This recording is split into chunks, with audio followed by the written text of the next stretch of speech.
What's up guys, it's Jacob here. Welcome to the official Visidea tutorial series.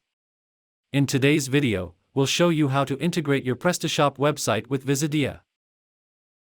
Open Add Website in the Visidea app, choose Prestashop in the drop-down menu, and click the button Download Module.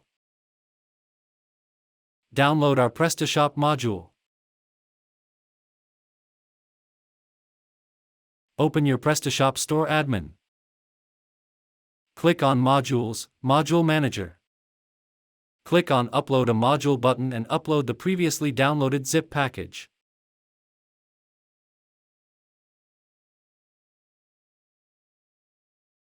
Click on Configure.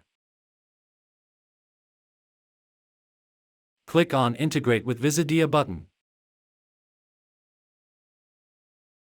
Choose the category of your products and click Connect. And that's it. In a couple of hours, the recommendations will be displayed on your website. You can configure where and what recommendations you want to display, but this topic is covered in another video. Thanks for watching.